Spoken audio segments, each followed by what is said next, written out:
con Fernando Landeros. Fernando, muchas gracias por esta entrevista. Encantadísimo. Península 3. Con muchísimo gusto, al contrario, gracias a ustedes. Y queremos que nos lleves un poquito por tus inicios. ¿Cómo inicias por estas causas y esta preocupación con contenido social? No solamente con discapacitados, sino también el despertar en la gente la sensibilidad y la preocupación por los que han nacido desfavorecidos. Más o menos como a los 18 años, estaba yo terminando tercero de prepa por pasar a la universidad. Y yo creo que es un momento muy especial en la vida de todos, porque es un momento en donde te haces muchas preguntas, ¿no? Te haces la pregunta de qué quieres estudiar, qué carrera quieres estudiar, pero sobre todo te haces la pregunta de a qué te quieres dedicar en la vida. Empecé a preguntarle a la vida y la vida me empezó a contestar poco a poco. Yo digo que es un poco como ese cuento donde te van dejando las migajas, no acabas de ver hacia dónde va el final del camino, pero entiendes al menos hoy el mensaje que la vida te está mandando. Y así me pasó, era verano de 1982, si mal no recuerdo, agosto, y tuve un encuentro muy bonito con la Madre Teresa de Calcuta en un congreso. Yo estaba trabajando el puesto más bajo de todos los organizadores, que era el edecán de decanes, y ahí la conocí en una cena y algo importante dejó en mí. No te lo sé describir muy bien, pero una mezcla como de electricidad espiritual. Y ahí empecé a tratar de entender qué era lo que Dios quería para mí en la vida y cómo podía yo servirle mejor a ella y servirle mejor a mi país y ser feliz. O sea, en el fondo, creo que cuando uno está donde debe de estar, al final no representa un enorme sacrificio, al contrario, representa una enorme alegría, ¿no? Regresamos de ese congreso de Acapulco, echamos a andar una fundación de jóvenes que promovía valores, que todavía existe, se llama Gente Nueva. Éramos unos jóvenes de 22 años y de repente la vida te va dando como cachetadas y te va enfrentando a una realidad.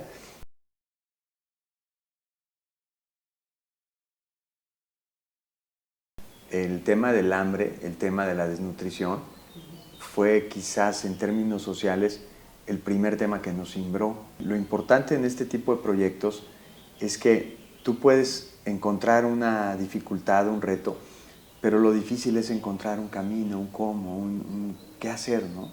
Porque pues, a todos nos puede afectar la violencia, la pobreza, la desnutrición, la discapacidad. El tema es encontrar el cómo, ¿no? Y lo encontramos a través de este esquema de tarjetas, de ventas de tarjetas en las cadenas de autoservicio. Yo ya no tengo nada que ver, quiero decir, en cuanto a, no tengo ningún mérito en la operación, hay un equipo de gente que es quienes se quedaron con ello, pero fue una etapa que también fue importante en mi vida, ¿no?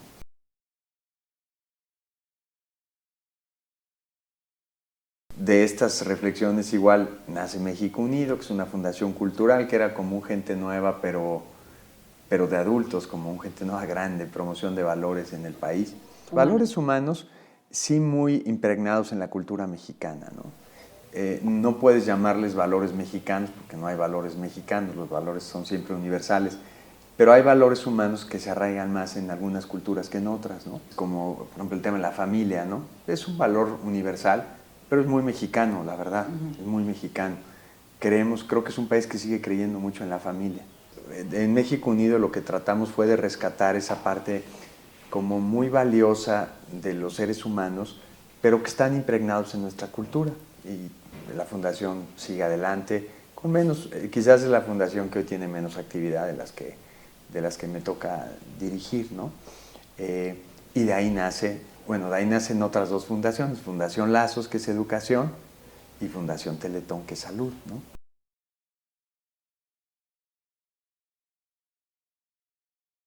Nace en un país en donde la deserción escolar era brutal, en la primaria, en época de primaria. Los niños estaban abandonando la escuela o lo abandonaron porque los números ahí están, por falta de recursos económicos, porque le costeaba más a una familia tener a un niño en un semáforo pidiendo una limosna que teniéndolo estudiando. O sea, a corto plazo las familias lo veían como una opción más rentable, ¿no? Entonces nace esta fundación que lo que busca es decirle a los papás, a ver, si el problema es económico, nosotros nos hacemos cargo de una parte de tu reto económico. Los útiles escolares nosotros se los damos, los uniformes nosotros se los damos y además nos vamos a meter en la escuela de tu hijo para darle una arreglada para que pase de escuela digna a lo que llamamos escuela óptima.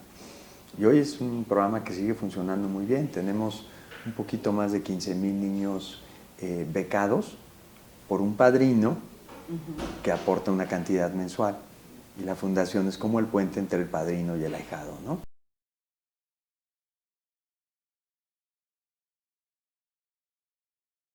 Mira, te diría que tuvo, desde mi punto de vista, varios orígenes, ¿no? Porque es un proyecto en donde hay mucha gente involucrada desde el origen y cada uno tuvimos nuestra génesis del proyecto, ¿no? En lo personal, yo tuve, podría decir que dos experiencias importantes. Una, cuando terminé mi carrera me fui a vivir a Santiago de Chile, 88, 89, 89. Y estando allá estudiaba yo un diplomado en la Universidad Católica de Chile y escuché que hablaban de la Teletón y que era algo que unía a todo el país y que al final terminaban en el Estadio Nacional de Chile, 80,000 niños, jóvenes, ciudadanos en pro de un tema que era la discapacidad. Era un proyecto de unidad donde no importaban los partidos políticos. En Chile Teletón nace en la época de Pinochet, cuando era un país muy fracturado. No importaban las ideologías políticas o las religiosas o las clases sociales, todo el mundo se unía para hacer un Teletón. Lo siguen haciendo los chilenos, llevan más de 30 y tantos años haciéndolo, con un resultado increíble. Se me metió al corazón el concepto de hacer un Teletón en mi país, ¿no? Y teniendo esa idea en mente, pues la vida se encarga de llevarte por sus misteriosos laberintos. Acabé yo en un sótano, tiempo después, en el sótano de una familia muy pobre que vive aquí en el Estado de México, donde conocí una pequeñita llamada Margarita, una niña con parálisis cerebral, que estaba amarrada a la pata de una silla en un sótano, comiendo aparentemente de un plato que no tenía nada, ¿no? Había sido fruto de una violación, ella, la mamá la consideraba un castigo de la vida y la tenía amarrada en un sótano, ¿no? Después la vida nos llevó por muchos casos muy similares. Me acuerdo mucho otro pequeño, Pedro, en Guanajuato, amarrado a un tronco de un árbol con una lata a la que le pegaba con un palo cuando quería llamar a sus familiares para que le dieran de comer, ¿no? Y los papás se defendían diciendo, lo tenemos amarrado porque muerde a sus hermanas, ¿no? Temas bien complicados, bien profundos, de mucho dolor, de mucha indignidad, de mucha rabia. Y así nació Teletón.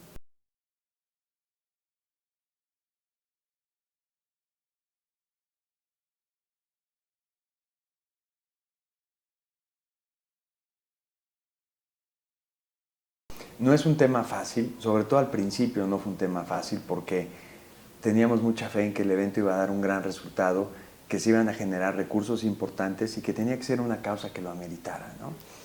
Entonces, la primera causa que escogimos fue la de la discapacidad, en términos médicos neuromusculoesquelética, que es la discapacidad motriz, porque es la más abundante, es la más común. Generalmente la discapacidad está asociada, no se presenta la intelectual sin la física o la física sin la sensorial, que son las tres, ¿no? Normalmente están mezcladas, ¿no? Un niño Down que tiene una discapacidad intelectual puede llegar a tener muchos retos motrices. Nosotros atendemos la parte motriz porque es el volumen más grande que hay en el país, en el mundo en general, ¿no? Niños con parálisis cerebral, niños con lesión cerebral, niños con lesión medular, niños con osteogénesis imperfecta, o sea, factores genéticos o congénitos, niños accidentados. El tamaño de la necesidad primera que encontramos fue ahí y hay 22 centros enfocados a esa parte. Los especialistas son especialistas en esa discapacidad, es importante decirlo. Y surgió otra, que fue el tema del autismo.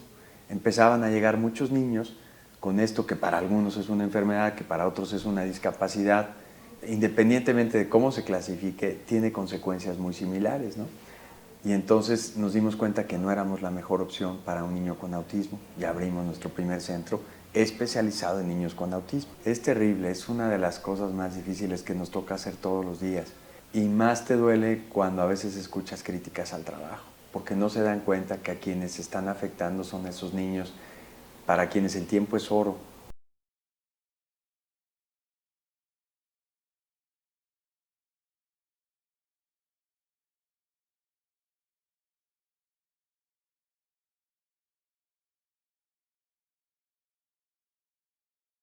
Muchísimo, ¿no? La calumnia, la difamación, la mentira, el chisme, el comentario superficial, esos 140 caracteres en un Twitter no pensados hacen mucho daño, porque no hay nada más frágil que hacer una donación. Para hacer una donación necesitas muchas razones.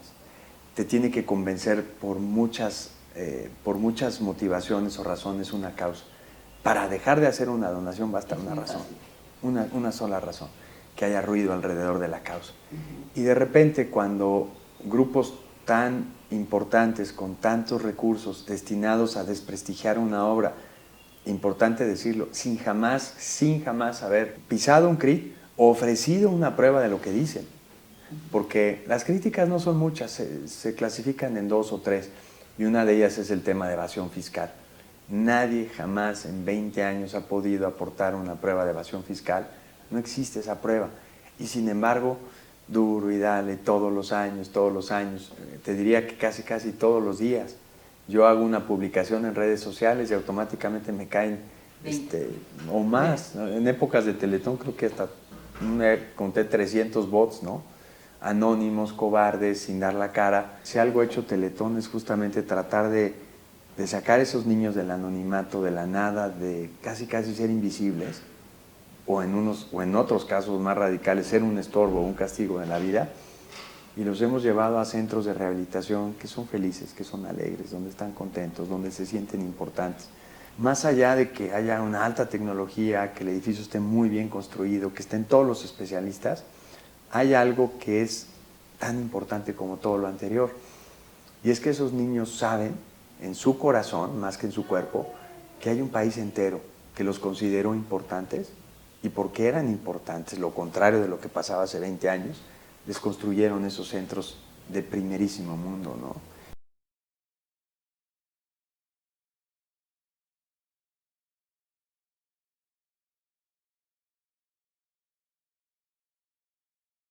Televisa ha sido un gran aliado a esta causa. Sin Televisa esto no jamás podría haberse realizado, porque un Teletón es un programa de televisión y no hay cadena más importante en el país que Televisa, y ha sido un gran aliado. Televisa también tiene sus adversarios, tiene la gente que lo apoya, la gente que no lo apoya, y la gente que no lo apoya manda 10 proyectiles y no se dan cuenta que no caen en el terreno de Televisa, sino que caen en el terreno de la fundación, que es un terreno muy frágil. Donar o no donar a Teletón no te hace ni bueno ni malo. Lo que sí nos hace poco inteligentes como sociedad es tomar una decisión sin información. Eso sí nos hace mucho daño.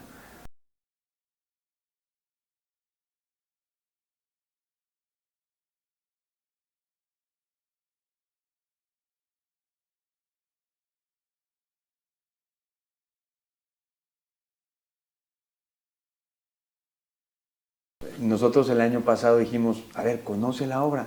Les dijimos, cáenos cuando quieras, a la hora que quieras, no pidas cita, y te esperamos. Llegaron 600,000 gentes. Y le dijimos a la gente, a ver, en pocas palabras es, no creas a las campañas, no le creas a los conductores, no le creas a los artistas. Conoce la obra, métete hasta la cocina. Si encuentras una gotera o algo que no te guste, no dones. Por favor, no dones, pero vas a tener la información para no donar. Pero si tú crees que lo que vas a ver ahí o lo que encontraste te hace sentido, entonces te quiero decir que te necesitamos para que esta obra siga adelante. El 99.9% de los visitantes se fueron orgullosos y satisfechos de la obra, ¿no? Hubo muchos escépticos, invitamos muchos intelectuales del Círculo Rojo, difíciles muchas veces y críticos por naturaleza, y hay una enorme cantidad de testimonios en la página de teletonabierto.org, en donde te vas a encontrar filósofos, intelectuales, académicos, sociólogos, politólogos, gente de izquierda, de derecha, de centro, manifestando una opinión. Nosotros hacíamos un recorrido y les decíamos, ya acabaste el recorrido, ¿nos dejas tu impresión? La que sea, la que sea.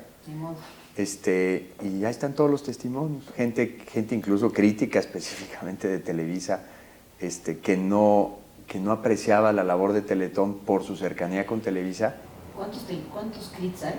Un 24. 24, de los cuales ¿cuántos corren peligro?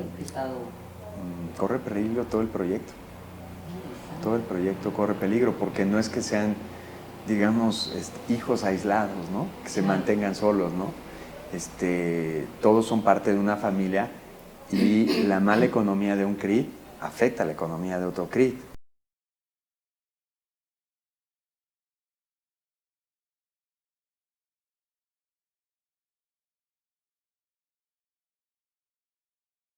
Nosotros sabíamos cuando empezamos este proyecto que lo importante no era la construcción de los centros, sino su mantenimiento y su operación, que es para siempre, ¿no?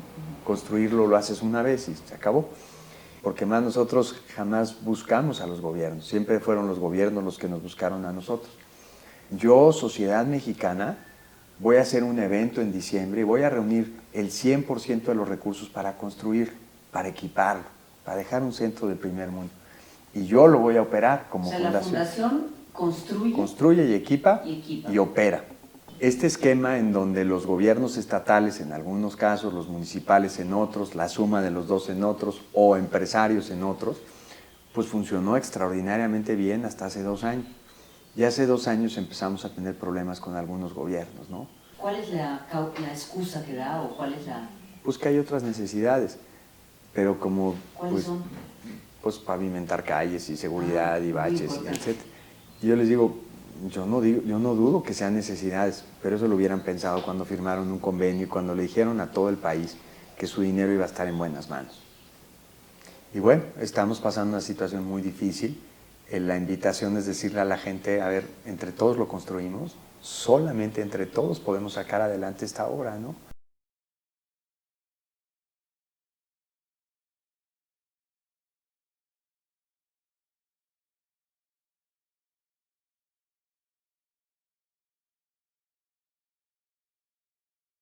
¿Qué decirte? Los CRITs funcionan, los dos funcionan muy bien.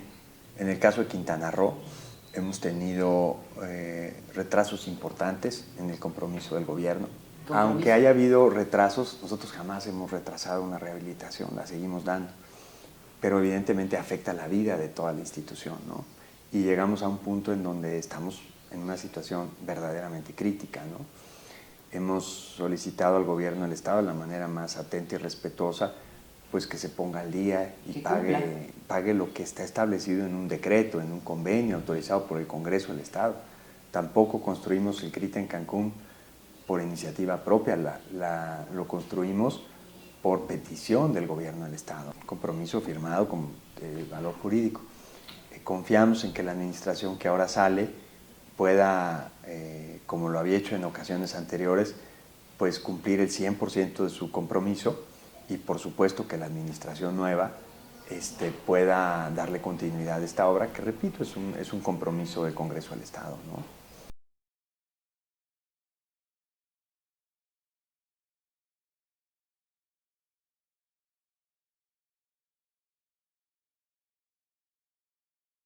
En algunos casos lo han querido usar así, ¿no?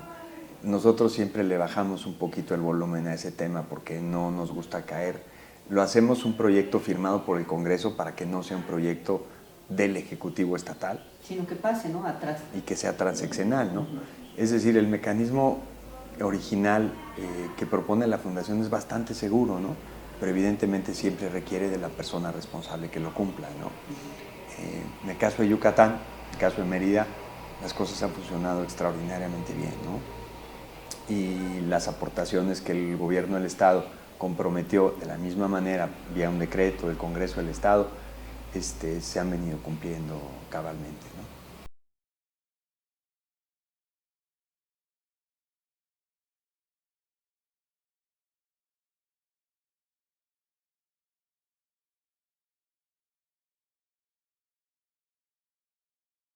No, no ha afectado. ¿No? O sea, hay cosas que son bien teóricas. Esa fue una cosa que soñaba muy peligrosa, porque se había puesto un tope o se puso un tope a las donaciones, pero la verdad es que no se llegan al tope en las donaciones. Entonces, no es un motivo por el cual las empresas hayan dado menos recursos, la verdad sea dicha, ¿no? Es una cuestión de voluntad, más bien.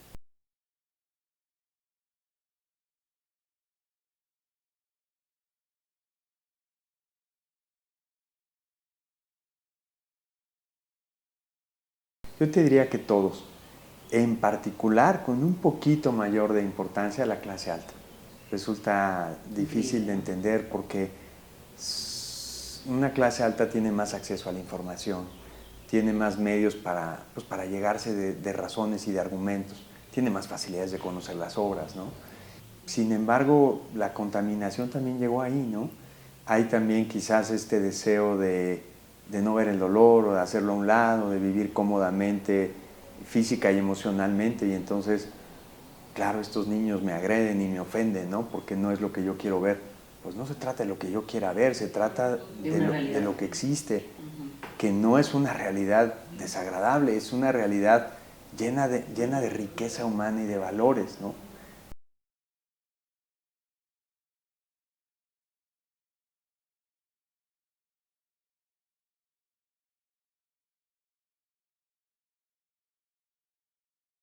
Mira, me da impotencia en algunos casos porque hemos hecho hasta lo imposible por tratar de contagiar también a los gobiernos de una visión responsable, de un compromiso hacia los niños, ¿no? Y da tristeza, claro que da tristeza e impotencia porque hay mucho amor de muchos millones de mexicanos en esta obra.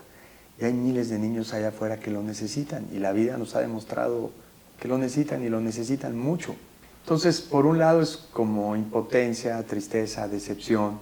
Frustración. De una frustración, sin duda, ¿no? De algunos, por parte de algunos gobiernos, lo digo abiertamente, ¿no? Porque más, si abiertamente dijimos que gracias al compromiso de los gobiernos es que se iba a construir un CRIT en A, B, C, D o F, pues abiertamente digo que no están cumpliendo, ¿no? Que cumplieron muchos años, que hubo en algunos casos muchísima responsabilidad y hoy hay mucha responsabilidad, ¿no? ¿Qué va a pasar cuando esos 33,000 niños que atendemos, o qué pasaría, ¿no? Si se fueran a la calle, ¿quién los atendería?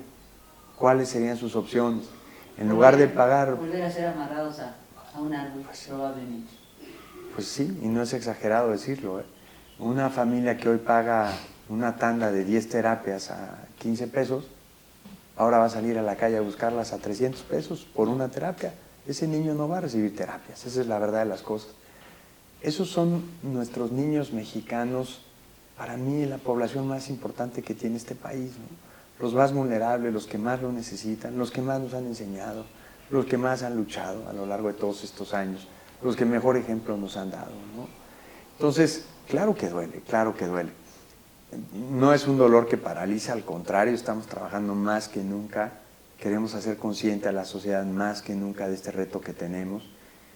Queremos hacer consciente a la sociedad del potencial tan grande que hay en nuestras manos cuando aportamos, cuando nos unimos, porque son centros que se han construido en 24 horas, ¿no? Un centro, un hospital de cáncer, que es probablemente uno de los 5 mejores hospitales de cáncer en el mundo, está en Querétaro, lo hicimos entre todos, lo hicimos en 24 horas. O sea, en una colecta de Teletón los mexicanos fuimos capaces de hacerlo, ¿no? Caramba, se están salvando vidas. Se están salvando vidas, es de ese tamaño. Ya no es un niño al que se le mejore la marcha o el habla. No, se están salvando vidas. Parece magia, pero no es magia, es amor, ¿no? La magia siempre es engañosa, ¿no? El amor no, el amor es 1 más 1 son 2. Y así juntos hemos construido 24 centros Teletón.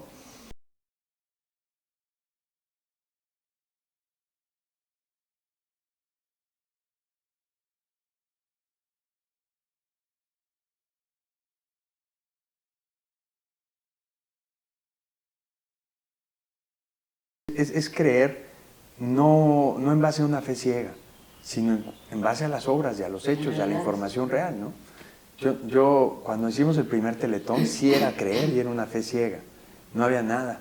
Y en ese Teletón del 97 nos paramos enfrente de todo el país a decir, les prometemos que si llegamos a la meta vamos a hacer un gran centro. Y la gente nos creyó sin ver nada. Ahora no le pedimos a la gente que nos crea sin ver nada, ahora le pedimos a la gente que crea porque hay 24 obras en menos de 20 años que funcionan y funcionan bien.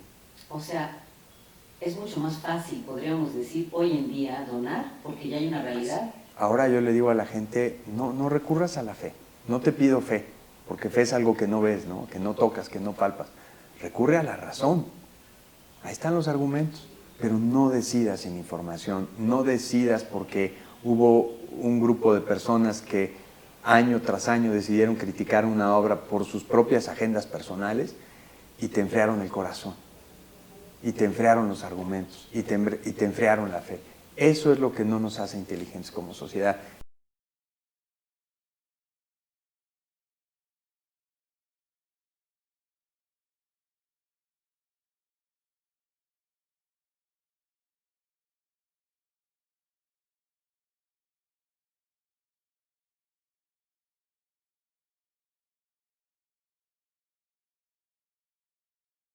En los primeros teletones la gente no sabía dónde estaban los niños con discapacidad.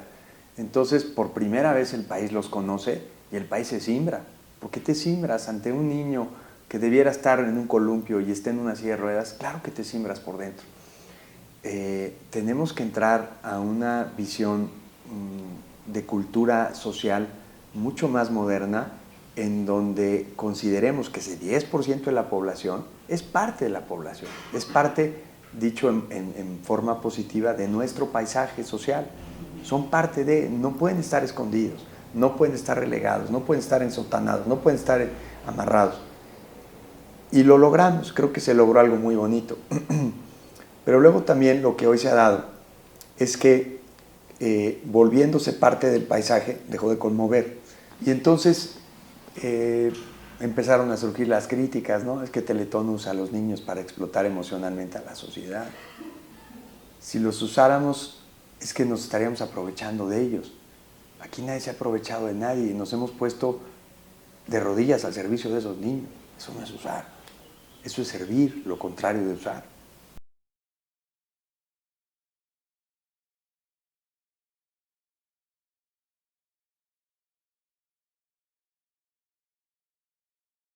Mira, no tenemos más argumentos que la verdad. O sea, no hay estrategia de comunicación, no hay... Después de 20 años, ¿qué te puedo decir? Hemos tratado de enviar mensajes de comunicación de todo tipo, ¿no? La apuesta va a ser, que es la que ha sido desde el primer día, es conoce un centro y toma una decisión, conoce la obra y decide. La campaña que hicimos el año pasado llegó para quedarse y es una campaña que se va a mantener permanentemente los 365 días del año, para que la gente con sus propios ojos y con su propio corazón y con su propia cabeza tome la decisión que quiera, ¿no?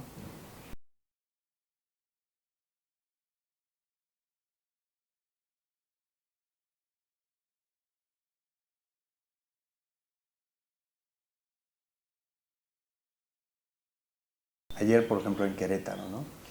Nosotros tenemos un presupuesto importante para atacar el cáncer en un niño, 1,5 millones de pesos. Es un presupuesto alto, pero digamos, es lo que se necesita para dar la batalla al cáncer, ¿no? Ayer estaba recorriendo el hospital y me topé con una pequeñita de 12 o 13 años, ¿no? De Tabasco. Y me decía la doctora, llevamos 6 millones de pesos invertidos en esta chiquita. Así como acusándose, ¿no? De que se había gastado 6 veces más lo que tenemos presupuestado para cada niño. Me dijo, esta niña ya se hubiera muerto en cualquier otro lugar. Ya se hubiera muerto. Y nosotros no ponemos límite a las necesidades de los niños, ¿no? Y esa niña está viva y tiene una esperanza y probablemente el día de mañana esté casada y tenga hijos, ¿no? Entonces, nunca nos hemos limitado en las necesidades que diario a diario nos encontramos con los niños. Antier estuve en el CRIT de Guadalajara y llegó una mamá, esta es una historia muy sencilla, llegó una mamá de 17 años, una chiquitita, la mamá con su hija en brazos, y me dice, ay, qué suerte, señor Landeros, hoy es mi primer cita en el CRIT, ¿no? Y mi reflexión es, hay muchos niños para los que no existe Teletón. Para muchas personas no importa lo que hemos hecho hacia atrás, lo único que importa es lo que podamos hacer adelante. Yo creo en mi país, creo en mi gente, creo en mi gente, en mi tierra, creo que tenemos un país maravilloso que no merece enfriar su mente y su corazón.